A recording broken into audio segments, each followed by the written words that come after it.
In this video, I'm going to share 4 white powders that actually do a good job in the garden. And you're not going to believe the last one. It truly is a miracle.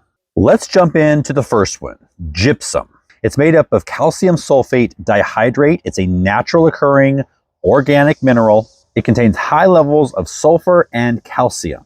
Now, they also use gypsum to make drywall and plaster, which doesn't seem like it'd be a great thing in the garden, but it is. The most common use for gypsum is breaking up compacted clay soil. It makes them more porous and more able to hold moisture, but be a little bit more free draining. The addition of gypsum to clay soil can actually improve drainage and air circulation, which can aid in root development and nutrient absorption. Gypsum actually changes the soil structure in a process called flocculation. Clay particles are almost microscopically tiny, so they bond together very well. And if you have clay soil and you've gone out after a rain and then it dries, you pretty much have pottery. But gypsum actually makes those small particles join together in clumps, kind of the size of sand, so it makes it less likely to stick together. Gypsum also helps remove salt from the soil. So if you live by the beach, gypsum can really do a lot of good in your garden. Or if you're like me, a couple of years ago, I got a whole load of mushroom compost delivered that was full of salt. And I didn't know that until all my seedlings started withering away. I added a generous covering of gypsum to the top of the soil. I watered it in with plenty of water, and it worked wonders. I was actually replanting that area within a week or two, and everything did great. It also prevents crusting of the soil. So if you have heavy clay and it rains and it dries out and cracks and gets that hard crust on it, gypsum is going to help with that. At the same time adding gypsum to clay soil, it's a good idea to add compost, any kind of organic material. A few things to keep in mind: gypsum does not change the pH of your soil, so you can use it around plants that have a set pH requirement. It's also not a substitute for other fertilizers. It's mainly calcium and sulfur. It doesn't have much nitrogen, phosphorus, or potassium to speak of. The next white powder that works well in your garden is bone meal. Now, bone meal is pretty much what it says. It's steamed animal bones, usually cow, that have been ground down into a powder. Bone meal is a terrific source of phosphorus, which is the P in the NPK on your fertilizer. It's slow to break down, so you really only need to apply it once per year. Phosphorus and bone meal play a big part in photosynthesis, in root and bloom and seed production. Of course, it promotes flowering and it increases disease resistance. You want to sprinkle bone meal evenly around the base of your plants. For new plants, mix it into the soil at planting time. Use about a tablespoon for small plants and up to a cup for larger shrubs or trees. And you want to really get it into the soil, so you want to mix it down a few inches if you can. In many soils, phosphorus doesn't move freely through the soil like many other nutrients. So however you can get it down to the root level, you need to try to do that. And then after applying, you want to water thoroughly. This helps the nutrients start to break down and become available to the plants. Bone meal is especially great for bulbs. So anytime you're planting bulbs, you can put some bone meal in the bottom of the hole, then put your bulb on top of that, and it's going to really improve the flower production.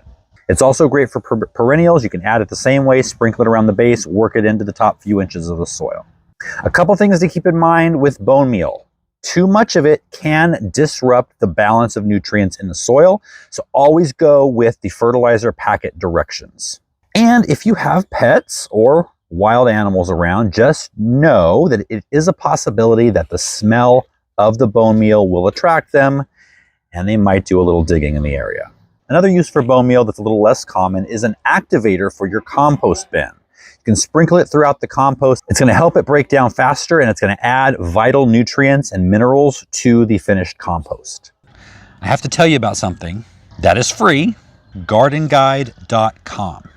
And you can go on there and learn exactly when to plant things. You can do troubleshooting and figure out what's going on with your plants, how to grow them, special tips and tricks associated with them, companion planting.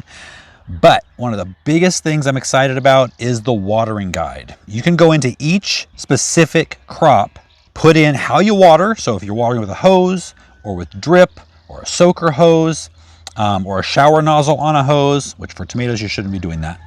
But tell us how big your bed is, what kind of watering you're doing, It already knows what the plant you're talking about is, and that's going to tell you how many minutes per week that plant needs of water in that specific size bed.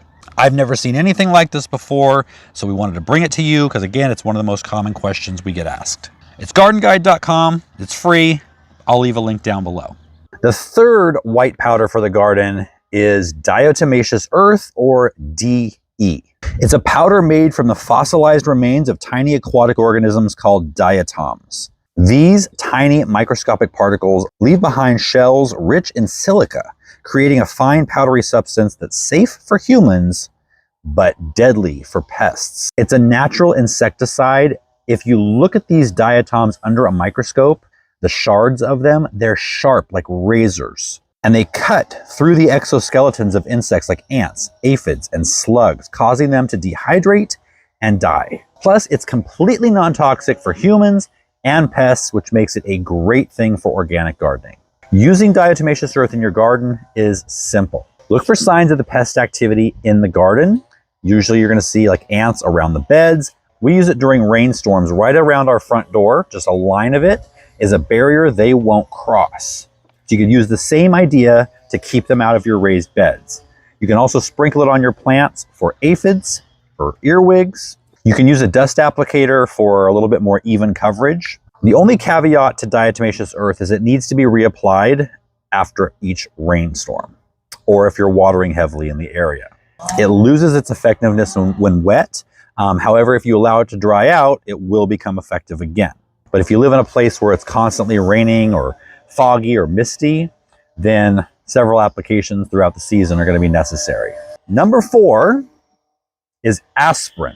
Aspirin's been called the miracle drug in people for years, but it does 4 amazing things in the garden. Aspirin helps your plants become more disease resistant, produce more fruit, make the fruit taste better, and actually increases the nutrient content in the fruit it produces.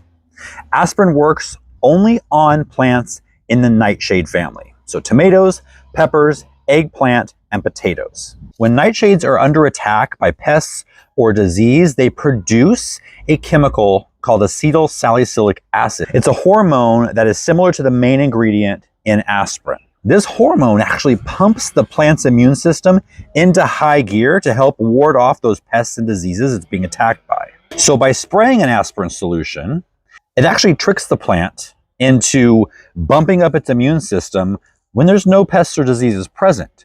So if you spray this every 2 weeks on the plant throughout the season, it's going to keep that immune system on high alert. And so if and when pests or diseases start to attack, it's already ready and it can jump into action. To make this solution, take 600 milligrams of aspirin powder and blend it with a cup of water. Then pour that solution into a gallon of water in a sprayer.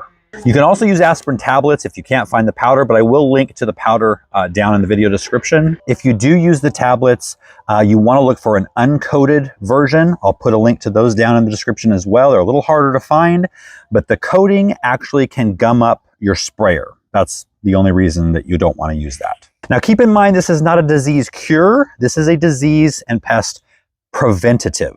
So it will need to be sprayed every 2 weeks, whether you have the pests or disease or not, especially before wet weather, because it's going to help protect against blight and fungal diseases that come with moisture.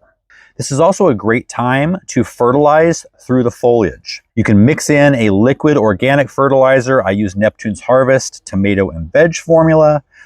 Mix it according to the directions on whatever package you get. Spray both at the same time. You're killing 2 birds with 1 stone.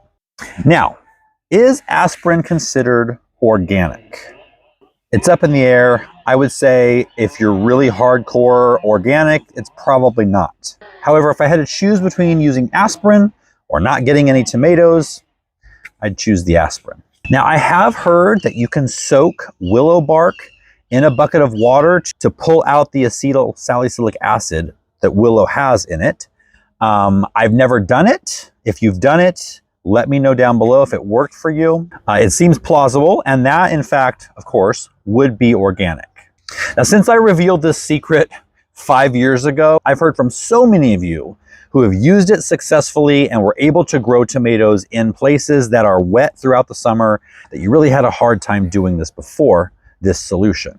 Now, if you do live in one of those areas, or even if you don't, pruning your tomatoes the right way, along with this solution, is going to really do a lot for your tomatoes. I'm going to put a video link right here that I'm going to show you every step how to prune your tomatoes. I'll see you guys next time.